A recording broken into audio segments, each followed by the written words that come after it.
Olá, eu sou a tutora Bianca Rosa Rodrigues Rebelo, gastroenterologista.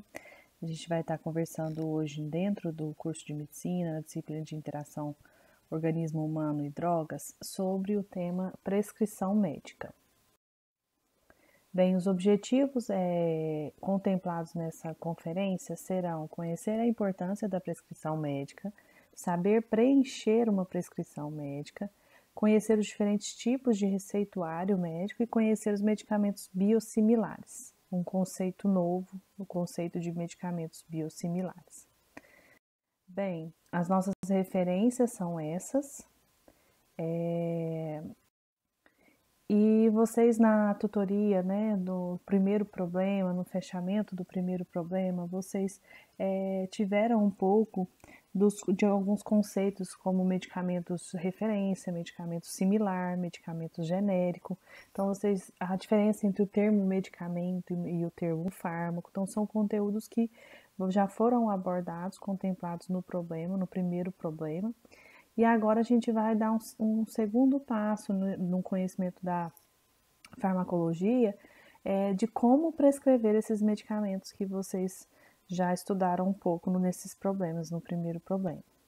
Durante a nossa conferência, o plano de aula proposto a gente vai conversar um pouco sobre o que é uma prescrição médica na introdução, depois como prescrever, onde prescrever, o que escrever nessa receita, nesse receituário médico, alguns detalhes a mais e depois a gente vai concluir. Então, sobre o conceito, o que é uma prescrição médica, né? A prescrição é a prescrição de um medicamento escrito em língua portuguesa, contendo orientação de uso para o paciente, efetuado por um profissional legalmente habilitado. Então, é um conceito muito simples, né? Que é de sabedoria comum, popular.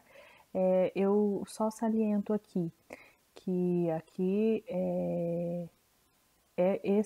essa prescrição médica, só quero reforçar com vocês que ele é um documento legal que pode ser utilizado no âmbito legal contra ou a favor de nós, né? Então, ao longo da aula a gente vai citar alguns exemplos de como é importante esse documento, como ele pode ser preenchido da forma errada, pode ser usado contra nós, porque lembrando que ele está assinado, ele está carimbado, então é um documento que às vezes a gente faz contra a gente mesmo.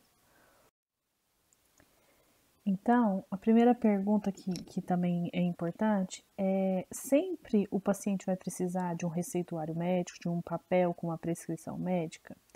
A gente conhece o conceito de automedicação, né, em que o paciente vai por conta própria na farmácia, compra o medicamento ali, ou pega o medicamento do vizinho, né, do pai, da mãe que mora junto e começa a tomar. Por nós médicos, esse conceito, esse ato de automedicação é muito condenado, né? Pelos riscos que a gente sabe que pode acontecer dessa automedicação. Mas eu trago para vocês o conceito que é defendido pela OMS de automedicação responsável. O que seria isso? Em que o paciente ele poderia sim se automedicar em casos de sintomas leves, sintomas de curto prazo, né, sintomas agudos, uma doença aguda e que não seja grave, né, não sejam sintomas graves. Esse conceito é defendido pela OMS baseado, né, no âmbito de saúde pública, né? Pensemos a nível de SUS aqui no Brasil.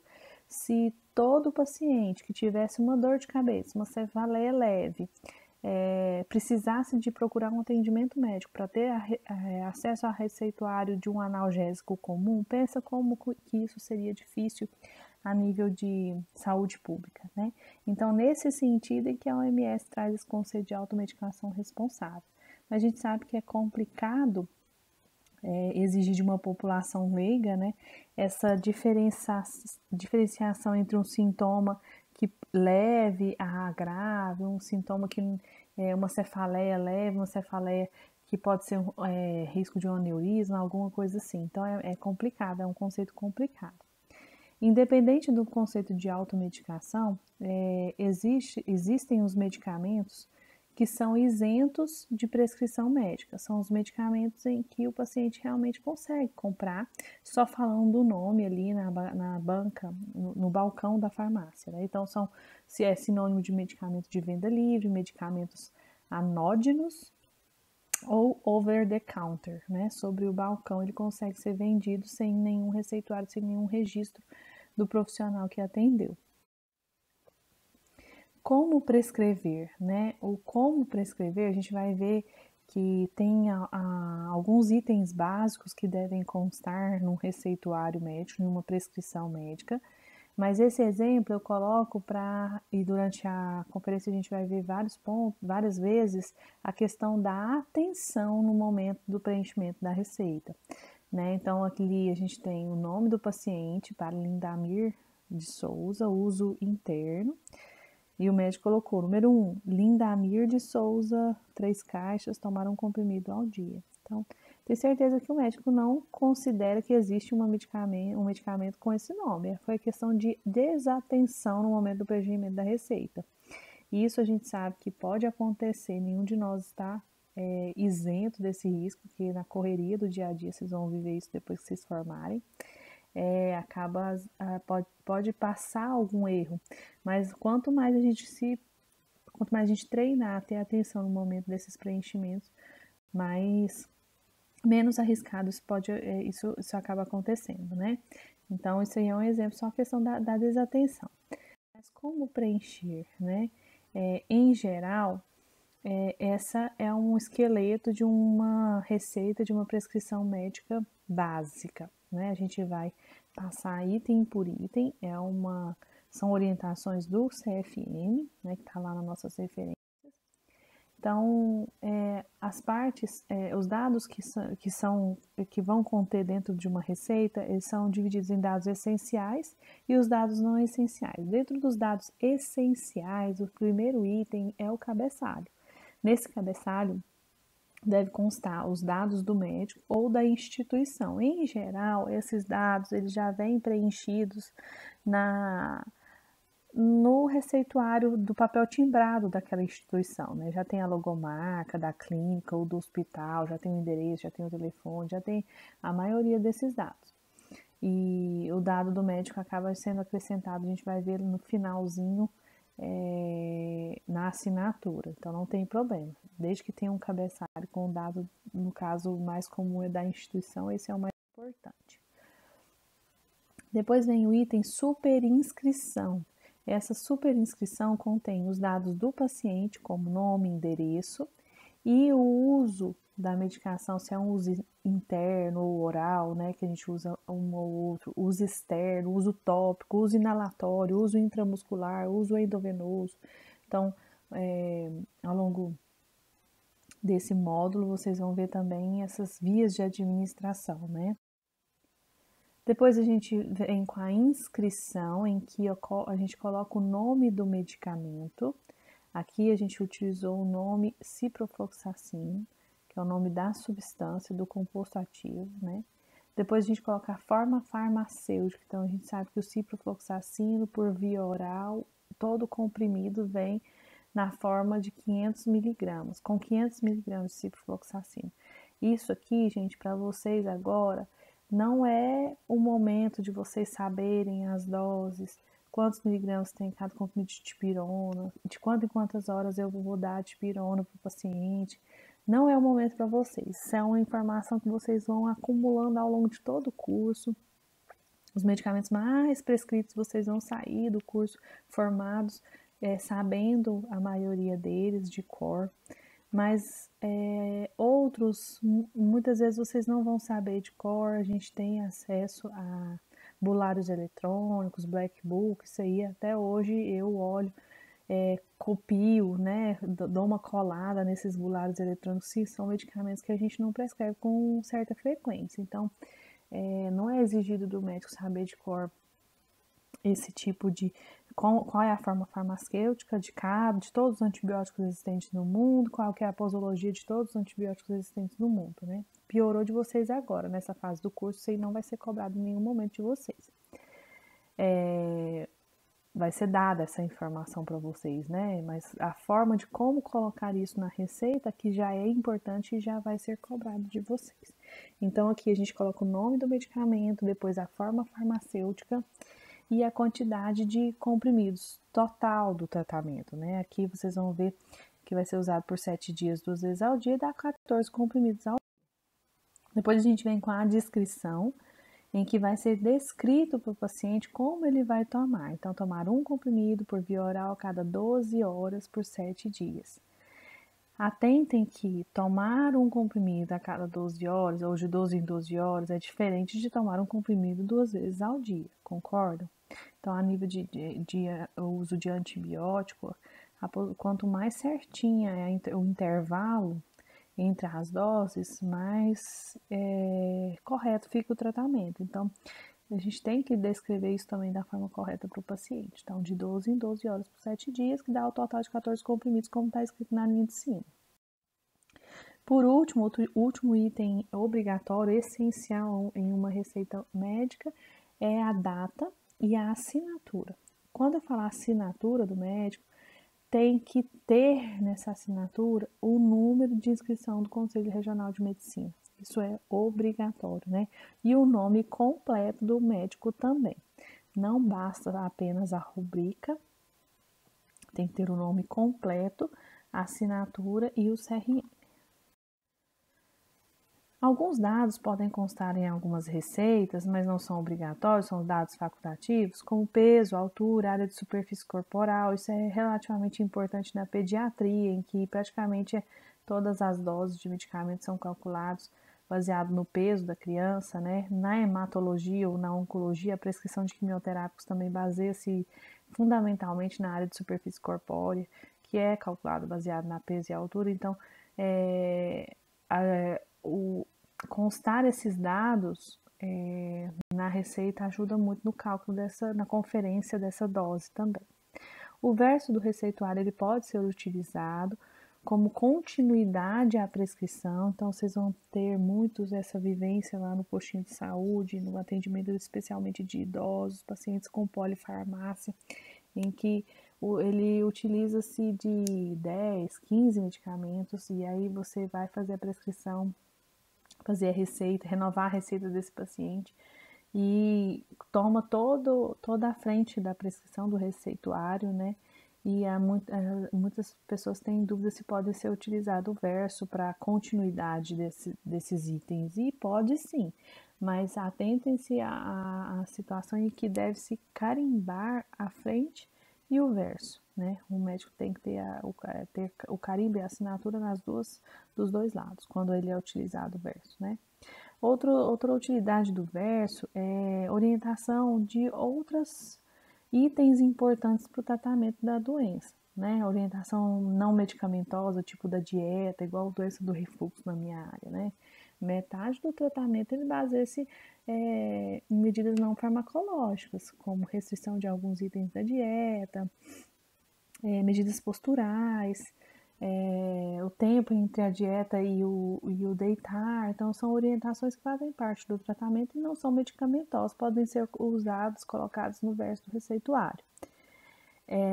Possíveis efeitos colaterais também é muito interessante que o paciente seja orientado, né? É muito importante que ele seja orientado. Alguns tratamentos mais do que outros, e o verso pode ser utilizado para isso, para registro desses efeitos colaterais possíveis. Aqui é um estudo em que levantou-se algumas prescrições médicas dentro de um hospital. Pensem que é prescrição hospitalar, né? Nem receituário ambulatorial, não. Mas olha o índice de rasuras que foi encontrado no total. Até 17, 18% das prescrições com rasura, e isso é um erro grave, isso até chega a ser crime, né? Rasurar um documento legal. Presença de informações sobre via de administração, 18% das prescrições não continham essa informação sobre a via de administração. Isso também é muito grave. Existem alguns medicamentos em que ele só tem uma via de administração, tipo o captopril. Só existe captopril oral, então talvez não faça tanta falta essa informação naquela prescrição do captopril. Mas muitos outros medicamentos, eles existem na via oral e na via endovenosa, e a dosagem em miligramas em cada uma dessas vias modifica-se. Então, se eu prescrevo uma dose que era para ser via oral, e por erro da minha orientação ali na prescrição, aquela mesma dosagem é feita por via endovenosa, aquela mesma miligrama, isso pode gerar uma superdosagem para o paciente com risco de toxicidade. E aqui o último item, sobre a informação, presença de informação sobre o horário da tomada daquele medicamento. Apenas 8,8% das prescrições tinham esse tipo de orientação. Também é um item importante. Nem todo medicamento ele sofre influência tão grande do horário em que ele está sendo ingerido, mas a maioria deles tem. Então, na minha área, por exemplo, o omeprazol, né, o inibidor de bomba de prótons, se o paciente toma com o estômago cheio, ele não tem um efeito desejado. Ele tem que ser tomado de manhã em jejum para ter o efeito desejado, né? Bem, outra pergunta que nós planejamos para discutir com vocês é onde prescrever, né? Qual tipo de papel, formulário que a gente deve fazer as prescrições. Isso vai depender do tipo de medicamento que a gente vai estar prescrevendo, né? Então, em geral, nós temos esses 3 tipos de receituário, que a gente chama de receituário simples, receituário de controle especial e receita azul, receita amarela, que na verdade são notificações de receita. Receita A é amarela, receita B é azul.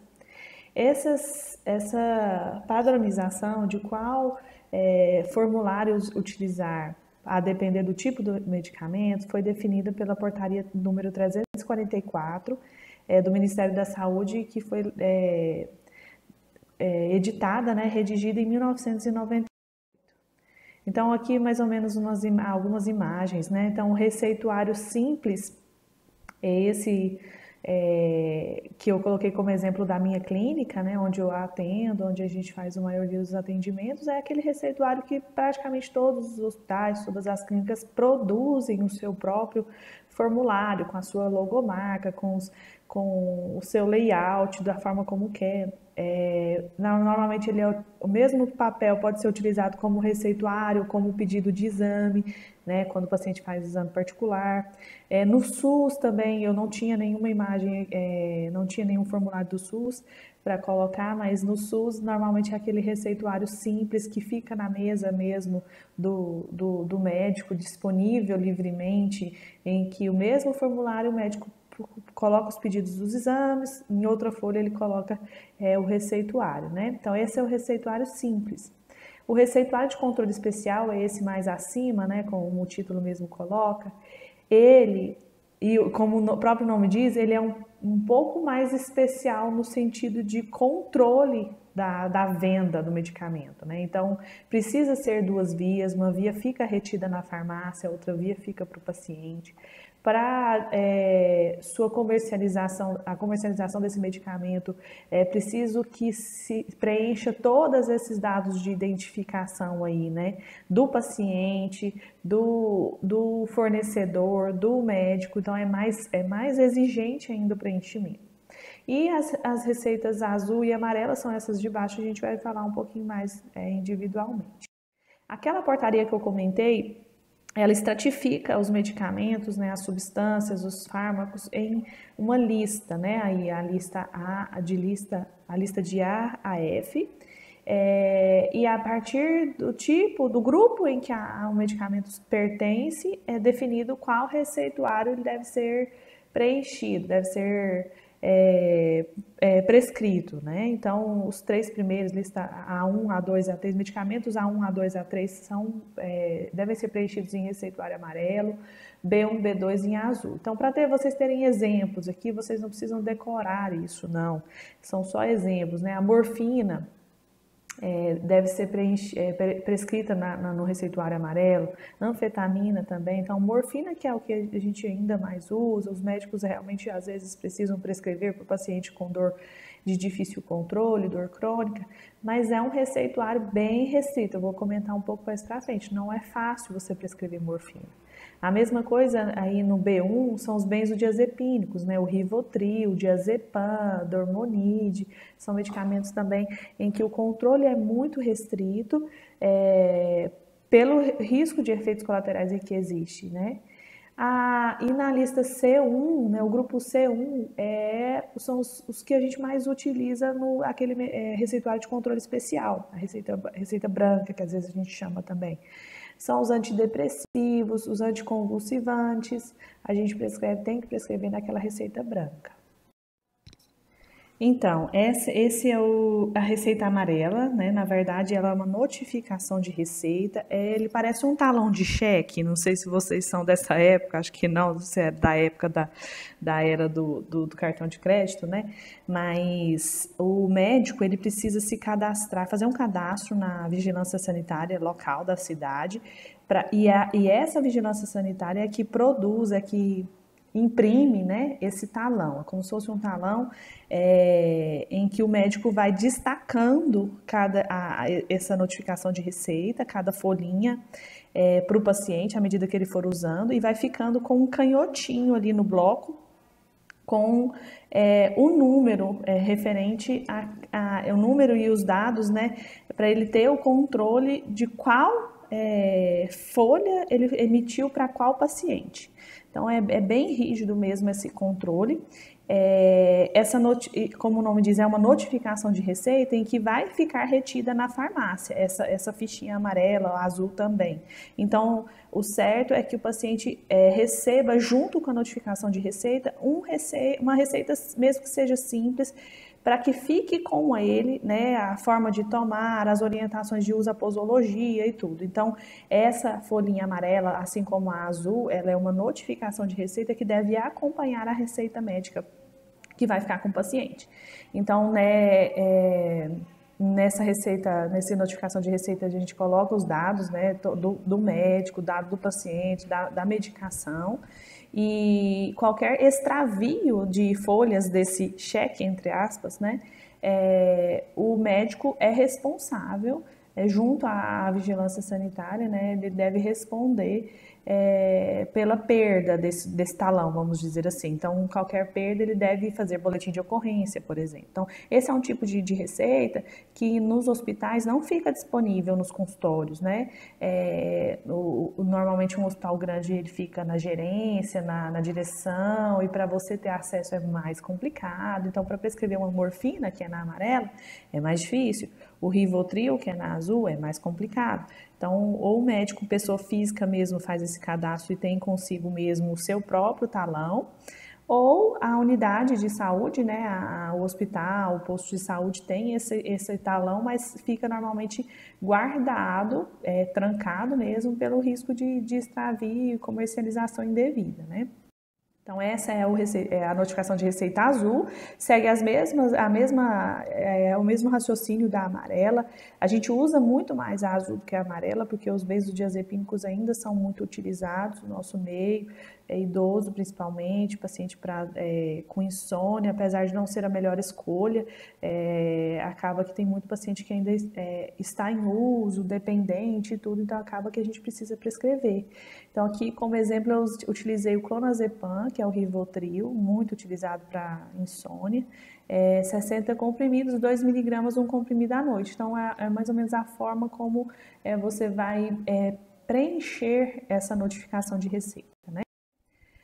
Aqui, só reforçando, são notificações de receita, então deve acompanhar a receita que vai ficar com o paciente, porque a notificação vai ficar retida na farmácia e a receita vai ser devolvida para o paciente, carimbada que foi dispensado, que foi liberado aquele medicamento prescrito através da notificação. Aqui o receituário de controle especial, esse também ele é mais facilmente encontrado nos consultórios, assim como o receituário simples, mas ele tem um controle um pouco maior que o receituário simples, né? Então, precisa ser feito em 2 vias, precisa ser preenchido mais corretamente, de forma mais exigente os dados do médico, como nome completo, CRM, a gente vai ver a gente já viu, né, naqueles dados essenciais de uma prescrição. São dados que são essenciais, mas no receituário simples acaba que não é tão exigido o endereço do médico, por exemplo, né? Os dados do comprador, como número de identidade, a cidade que ele mora, do paciente. Então, no receituário simples, às vezes a gente não coloca e isso não é cobrado, mas nas medicações em que é necessário o receituário de controle especial, isso daí é bem exigido. Em relação aos antimicrobianos, aos antibióticos, também existe uma legislação específica, a RDC, inicialmente de 2010, colocou-se a exigência. Então, antes de 2010, os antibióticos eram medicamentos de venda livre, anódinos, lembra lá no início da conferência?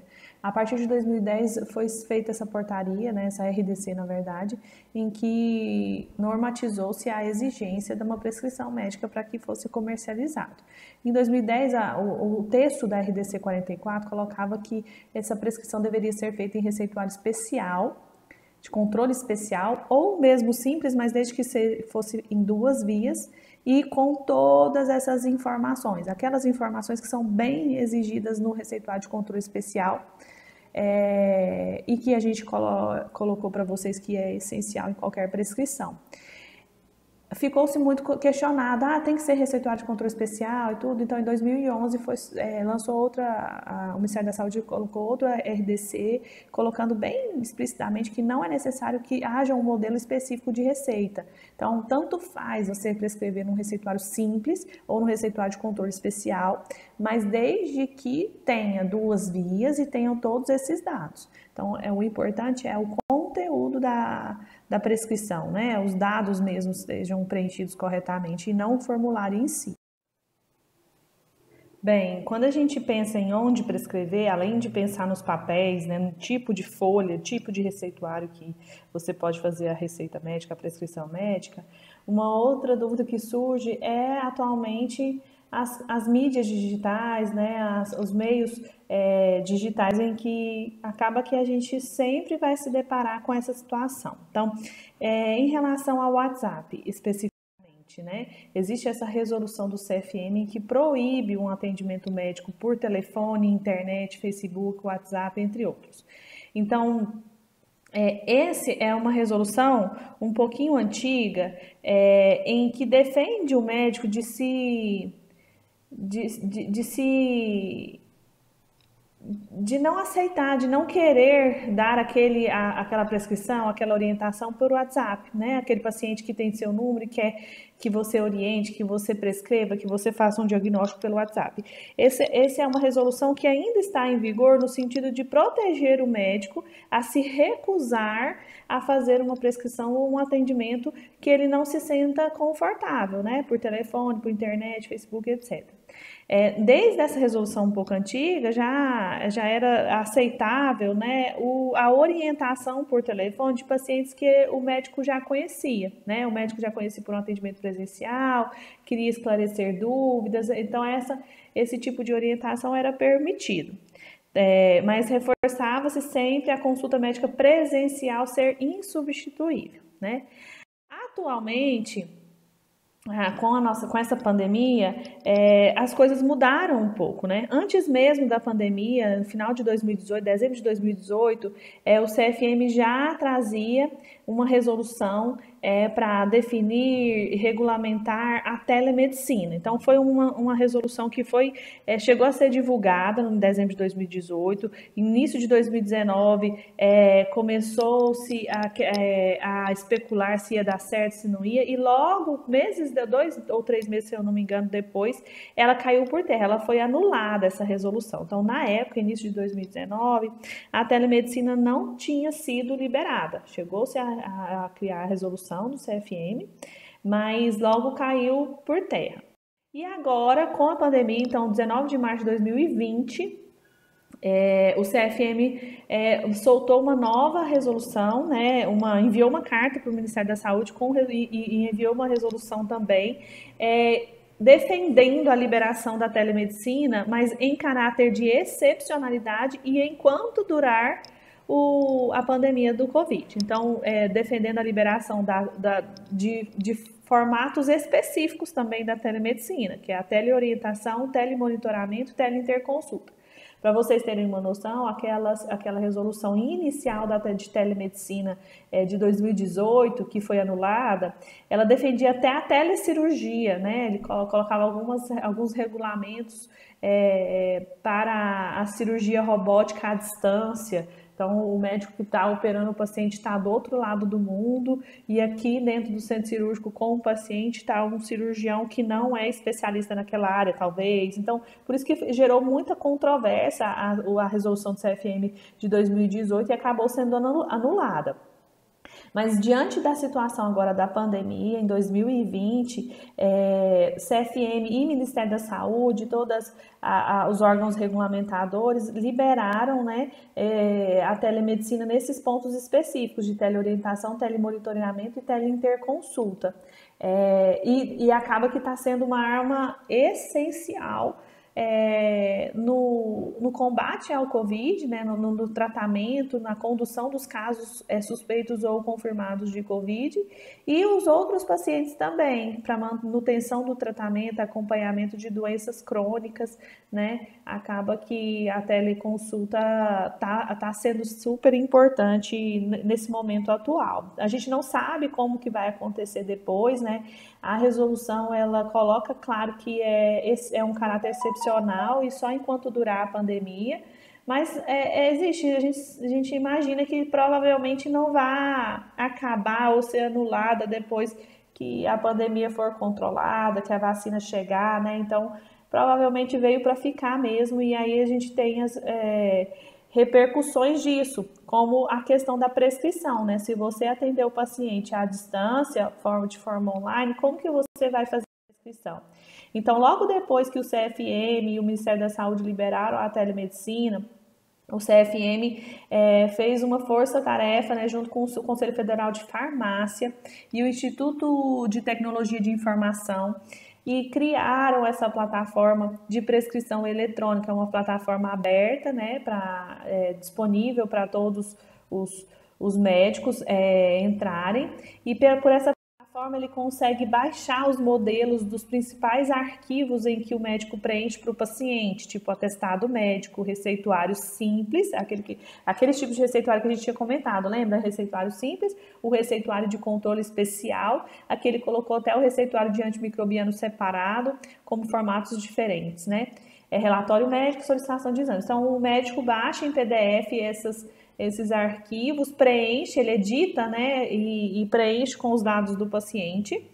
E para assinar esses documentos é necessário um certificado digital. Então aqui do nosso lado direito tá a carteirinha do CRM. Quando vocês formarem, vocês vão receber, né, a carteirinha do CRM, a sua carteira profissional. Antigamente, quando eu formei, essa carteirinha do CRM era uma carteirinha igual carteira de motorista. A carteira de motorista antiga, porque até a carteira de motorista atualmente já está tendo a opção digital, né? Mas lembra aquela carteira de motorista antiga? A carteira do CRM era bem parecida. Aí, não sei de quanto tempo para cá, já se transformou todas as carteiras do CRM para o modelo digital. Então, é igual um cartão de crédito, que tem o chipzinho, né? E você pode introduzir esse cartão numa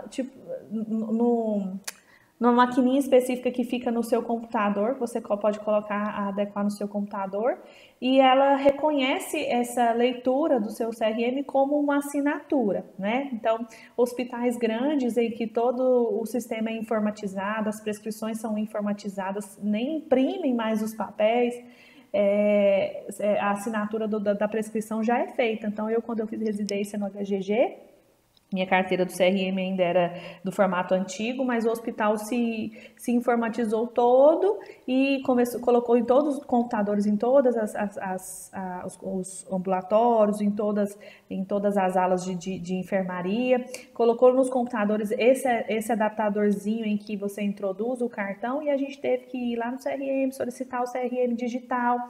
E não basta ter o CRM digital, né? Você tem que fazer tipo um cadastro, uma certificação desse CRM. Aí você vai fazer a assinatura, vai colocar a senha, né? No momento da assinatura você digita a sua senha. E aí, então, lá no HGG já funciona dessa forma. Atualmente, vai se expandir cada vez mais com a telemedicina esse tipo de prescrição, né? Então, você assina digitalmente o documento e você envia por e-mail, por WhatsApp para o paciente também não precisa imprimir. E aí ele também pode enviar para a farmácia de forma digital e o próprio farmacêutico também vai assinar a dispensação, a validação daquele documento também de forma digital. Então, tudo de forma digital. Isso daí foi bem disponibilizado de forma gratuita por essa plataforma eletrônica do CFM junto com o Conselho Federal de Farmácia. Essa receita digital, ela é diferente da receita escaneada. Então, os médicos atualmente nesse formato de telemedicina da pandemia, que não tem o CRM digital, que não tem o CRM já com certificado, com assinatura e tudo, alguns têm feito o modelo de fazer a receita, né, em papel, na sua casa, no seu consultório, assinar, carimbar normalmente e escanear e enviar para o paciente. Essa é uma forma possível de ser feita, né? Assinar no papel, escanear e enviar para o paciente. Mas só vai ter validade para o paciente comprar na farmácia para aqueles medicamentos que são em receituário simples, em receituário ou de venda liberada, né? Os medicamentos de controle especial, não, a assinatura e escaneamento não tem validade. O receituário digital que eu coloquei da plataforma lá do CFM, do Conselho Federal de Farmácia, também só está disponível, como vocês viram, a prescrição em receituário simples, receituário de controle especial e do antimicrobiano. São os 3 modelos que eles disponibilizaram lá. Então, a opção dos benzodiazepínicos, da morfina, que precisa da notificação amarela, da notificação azul, essas continuam necessitando da prescrição física, vamos dizer assim, né? Então, não vale a prescrição digital para receituário azul e receituário amarelo, e assim como não vale escanear essa notificação de receita também não. Então, tem que ter a folhinha ainda. Tá, então a gente viu como prescrever, o que colocar, né, naquela folhinha de prescrição, onde prescrever, né, qual tipo de papel, qual formato, os formatos digitais atualmente. E agora é importante a gente rever agora o que prescrever. Então, na minha área, né, eu estou tratando um paciente com gastrite, eu quero passar um inibidor de bomba de prótons. O pantoprazol é uma molécula, né, é a substância farmacologicamente ativa, muito boa para o tratamento de gastrite. E eu opto por prescrever essa molécula para o paciente. Qual nome eu vou escrever na minha receita, né? Eu posso escrever aqui, eu coloquei exemplos aleatórios, não tenho nenhum conflito de interesse com nenhuma dessas empresas, mas eu poderia colocar na minha receita, escrever o nome Pantozol 40 mg, que é o pantoprazol de 40 mg da Takeda, o laboratório Takeda. Eu posso escrever simplesmente pantoprazol de 40 mg, que é o nome da molécula, ou eu posso colocar pantocal, que é um outro pantoprazol, tem de 20 aí, eu coloquei a foto de 20, mas tem o de 40 também, da indústria Eurofarma. Então, eu tenho essas 3 opções, na verdade, são muito mais do que 3 opções para eu colocar no papel para o paciente. Qual opção eu vou colocar? Qual nome eu vou colocar? Vai depender se eu quero prescrever para o paciente um medicamento de referência, genérico ou similar. Então, são conceitos que vocês já discutiram em tutoria, no fechamento do P1. Aqui eu só coloquei para reforçar que no momento que você preencher a sua receita, você vai poder também estar orientando o seu paciente que tipo de medicamento você vai querer que ele toma. Né? Então, se eu coloco pantoprazol, eu tô liberando o paciente para tomar o genérico. Se eu coloco pantozol, vocês não têm esse conhecimento, mas esse pantozol da Takeda é a referência do pantoprazol. Foi a indústria que estudou, fase 1, fase 2, fase 3, a molécula do pantoprazol, que teve a patente, que depois foi quebrada. Então, Se eu coloco pantozol, eu quero que ele tome o referência. Se eu coloco pantocal, eu estou liberando para ele tomar um similar. Entenderam a diferença? E uma coisa que eu não sei se vocês discutiram em seus grupos de tutoria, a questão da intercambiabilidade, né? Se não me engano, eu tenho uma fotinha. Isso, aqui, a intercambiabilidade. Então, se eu coloco o nome referência, o meu farmacêutico pode trocar por um genérico. Se eu coloco o nome de referência, o farmacêutico pode trocar por um similar.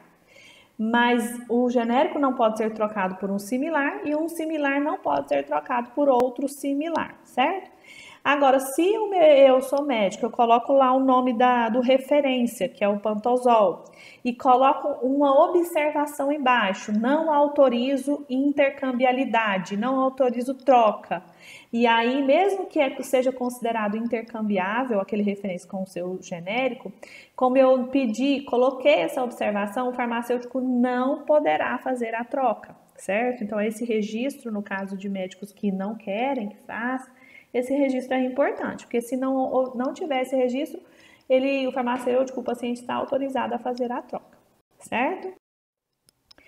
E aí entra um conceito novo que estava lá como nossos objetivos, o conceito de medicamentos biosimilares. Então, vocês discutiram em tutoria o conceito de medicamento similar.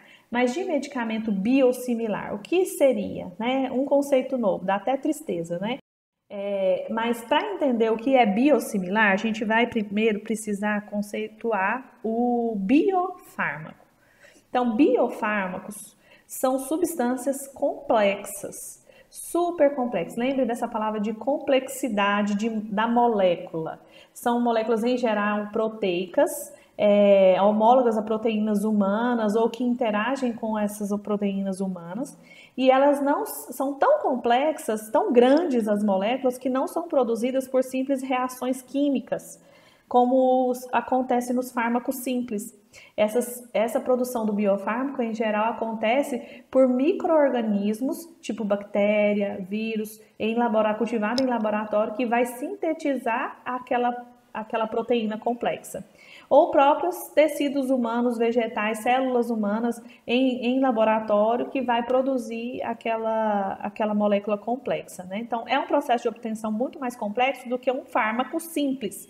Aqui eu coloquei a imagem de uma insulina, olha quantas moléculas de carbono ela tem, comparada com uma molécula de aspirina, do AS. Então, a aspirina é considerada um fármaco simples, uma molécula simples de obtenção através de reações químicas relativamente simples, né? E toda molécula de aspirina vai ter exatamente a mesma estrutura, o mesmo número de moléculas de carbono, o mesmo número de moléculas de oxigênio. Já esses biofármacos, aqui o exemplo da insulina, ela é tão complexa em que vai poder ocorrer uma variação, uma variabilidade pequena, claro, né? Mas vai poder ocorrer no número de carbonos, no número de hidrogênios, a ponte de hidrogênio aqui, a ponte de hidrogênio ali. Então, são micro-organismos que vão sintetizando essas insulinas, essas moléculas, e às vezes ocorre uma diferença aqui, uma diferença ali, mas ela vai agir sempre da mesma forma. Então, exemplos, além da insulina, a eritropoetina, rituximab é uma molécula também muito importante, vocês vão estudar muito durante o curso, que é um anti-TNF, até nesse semestre vocês vão estudar um pouco sobre ele no módulo 2. Então, entender um biofármaco, agora a gente pode entender o que é um biosimilar. Então, o biosimilar é uma tentativa de cópia do biofármaco de referência. Quando vocês estudaram genérico e similar lá na tutoria, vocês até tem uma frase lá do site da Anvisa que colocam que genérico e similar são cópias dos medicamentos de referência, certo? E não deixa de estar certo, porque eles conseguem reproduzir a molécula do referência exatamente igual, tipo aspirina. O genérico da aspirina, ele tem exatamente a mesma estrutura molecular do que o referência, assim como o similar também. É um pré-requisito para que ele seja liberado como genérico e como similar, né? Aqui, como a gente está falando de moléculas extremamente complexas, a cópia exatamente igual é impossível. Então, é uma tentativa de cópia, ela nunca será exatamente igual, mas a eficácia desses dois fármacos, né, do referência, biofármaco de referência e o biosimilar, a eficácia ela é semelhante. ela não segue os mesmos princípios lá do genérico e do similar, em que para ser liberado você precisava comparar a bioequivalência, a equivalência farmacêutica, lembra que vocês discutiram? Aqui, essa eficácia ela é comparada, baseada no princípio da comparabilidade mesmo. São feitos novos testes clínicos e a eficácia, qualidade e segurança ficou semelhante ao do referência, então ele é considerado um biosimilar. A própria regulamentação não é a mesma do genérico, é uma RDC diferente. E dois exemplos que eu coloco para vocês é o filgrastim. Então, o referência, quem estudou anos e anos, desenvolveu a molécula e tal, o referência chama granuloquin. Ele é um fator estimulante de colônia de granulócito e é muito usado naqueles pacientes que estão neutropênicos, em quimioterapia ou em leucemia, está com neutropenia, a gente precisa estimular a medula dele a produzir mais neutrófilos, né, para melhorar a imunidade dele, e a gente injeta granuloquin no paciente. Mas é uma molécula super cara, né, porque é o referência, a indústria vai querer tirar todo o investimento que ela teve, então atualmente já existe produção aqui no Brasil, se eu não me engano, pela Biomanguinhos, de um biosimilar, uma molécula parecida, não é uma molécula exatamente igual, mas que tem uma eficácia comparável, que é o chamado Fiprima. A mesma coisa o infliximab, é um anticorpo anti-TNF-alfa, muito usado para doenças inflamatórias, tipo artrite reumatoide, já que o TNF é um mediador inflamatório extremamente importante nessa doença. E o referência é um Remicade, extremamente caro. Hoje a gente já tem uma produção de biosimilar no Brasil, em que facilita o acesso do paciente a esse tipo de medicação, certo? Aqui, gente, agora só alguns comentários gerais, que só para reforçar a coisa bem óbvia, mas extremamente importante, né? A questão da letra legível, a gente tem que reforçar. Hoje em dia os médicos já estão aderindo cada vez mais a digitar, mesmo na consulta presencial, né? A digitar a receita, imprimir, carimbar, entregar para o paciente. Mas na medida em que ele opta por fazer a prescrição manual, tem que ter letra legível e isso não sendo seguido é uma infração do nosso código de ética.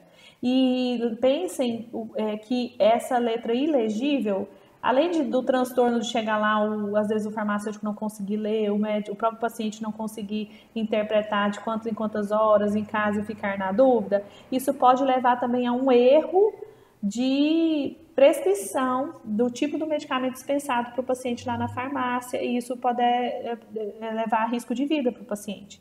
Então, aqui a gente tem um exemplo de uma prescrição de Mantidam. Mantidam é um medicamento psicotrópico para Parkinson, em que a posologia habitual realmente é um comprimido via oral de 8 em 8.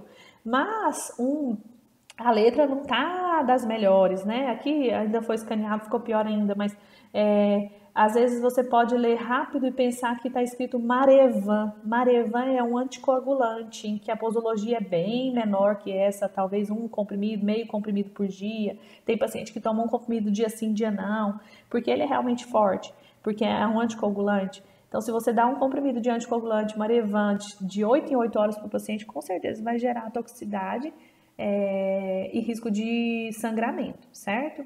Então, além da letra legível, reforçar a questão das rasuras. Então, é um documento e como um documento não pode ter rasuras, lá na farmácia pode ser barrado, o paciente pode ter o desprazer de ter que voltar no consultório para poder refazer a receita. Então, só para reforçar. Outra orientação importante é a respeito do carimbo, né? O carimbo, ele é muito prático, né? Porque você consegue, de uma forma mais rápida, colocar na receita o nome completo do médico com o CRM, que são dados obrigatórios, né? Mas ele não é necessário. O carimbo em si, ele não é obrigatório. O que diz a lei é que a receita somente será enviada se estiver contendo nela a data, a assinatura do profissional, o endereço do consultório ou da residência, número de inscrição no CRM. Então, são aqueles dados que a gente colocou lá como dados essenciais, lá no início da conferência, certo? Então, o que está escrito na lei em nenhum momento coloca que é obrigatório o uso do carimbo. A gente sabe que na prática muitas farmácias acabam exigindo isso, mas o que a nossa legislação informa é que não é necessário. Então, teoricamente, poderia ser feita uma receita apenas com a assinatura completa, o nome completo, o CRM, aí o médico mesmo assina sem necessariamente esse carimbo. Agora, o que é importante também é se você decide que você vai carimbar as receitas, o carimbo tem que estar legível, né? O que acontece às vezes é o médico usa o carimbo, mas o carimbo está tão claro, ele está ilegível, e aí ele bate o carimbo lá mal batido, né? Vamos dizer assim, e só faz uma rubrica por cima. E acaba que aquela receita não dá para você ver qual que é o nome do médico, qual que é o CRM, porque são dados que estavam única e exclusivamente no carimbo. Então, o carimbo ilegível entra como a letra ilegível e é uma infração que a gente já comentou anteriormente. O que eu chamo muita atenção também, que eu não sei se ao longo do curso vocês vão ter esse tipo de informação, é a respeito do cuidado com a guarda do carimbo, né? Apesar dele não ser obrigatório, ele é algo que facilita muito a confecção, né, de documentos por outra pessoa, né? Então, assim, você tem que tomar cuidado onde você deixa o carimbo. Tem muitos médicos que deixam o carimbo com o secretário, deixam o carimbo lá no consultório. E depois qualquer um pode passar, carimbar um atestado, carimbar um receituário, um relatório médico para afastamento de INSS, algo desse tipo. Documentos importantes que podem gerar problemas lá na frente. Então, caso também você seja roubado ou perca um carimbo, é importante vocês saberem que você precisa fazer um boletim de ocorrência, tanto no CRM quanto na delegacia civil, da Polícia Civil, certo? Porque depois desse momento do roubo ou do extravio do carimbo, caso comece a surgir documentos falsos, vamos dizer assim, com o seu nome, com o seu CRM, você tem um comprovante de que você perdeu, de que seu carimbo foi extraviado. A gente sabe que essa questão do carimbo é complicada, porque você não precisa nem ter o seu carimbo roubado para que alguém faça um documento ilegal falso no seu nome, né?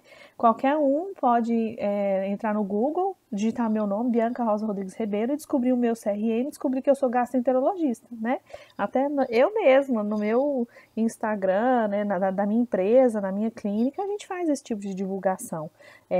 Então é uma informação facilmente adquirida. E com essa informação, qualquer um pode ir numa dessas lojinhas que faz carimbo e confeccionar um carimbo como se fosse eu, né? Então, eu mesmo já tive essa experiência de descobrir que estavam sendo emitidos atestados com o meu nome correto, doutora Bianca Rosa Rodrigues Rebelo, gastroenterologista, CRM 15117. E eu nunca tinha sido roubada, eu não deixo carimbo com a minha secretária, não deixo carimbo em lugar nenhum. Mas aí a empresa que recebeu esse atestado enviou, questionou, né, desconfiou, enviou para mim, através da minha secretária, questionando se aquele atestado era legal, se eu realmente tinha atendido aquele paciente. E pelo modelo do carimbo, pela letra, pelo nome da clínica, né, em que eles usaram o papel timbrado do atestado, eu sabia que era ilegal, porque eu nunca tinha atendido naquela clínica. Então, só para vocês entenderem como é complexo essa questão. E para concluir, gente, a gente estava falando aqui sobre prescrição médica, né? Sobre prescrever um medicamento, como prescrever, onde prescrever, o que escrever na receita. Mas eu queria só concluir reforçando para vocês que um tratamento bem feito do paciente não depende só do que você vai escrever na sua receita, como vai escrever na sua receita. A gente pensa muito, nossa, para eu precisar tratar o paciente e tratar muito bem, eu tenho que fazer essa receitinha certinha. Na verdade, a prescrição é um dos itens aí que corrobora para a eficácia da terapêutica, né? Tá aí no 4º item. Mas essa prescrição também não inclui só medidas farmacológicas, medicamentos, mas medidas não farmacológicas. Depende do diagnóstico ter sido feito corretamente, você ter especificado com o seu paciente qual é o objetivo nesse momento desse tratamento, selecionar, você escolher o tratamento melhor, Prescrever, claro, corretamente, informar para o paciente sobre esse tratamento, a depender da doença, o paciente estar entendendo a doença, aceitando a doença, ajuda muito no tratamento, às vezes vai influenciar a boa resposta ou não ao tratamento, né? E o monitoramento posteriormente também do tratamento. Então, só retomando os nossos objetivos, nós conhecemos a importância da prescrição médica, aprendemos a preencher essa prescrição, conhecemos os diferentes tipos de receituário e o conceito de biosimilares. Obrigada.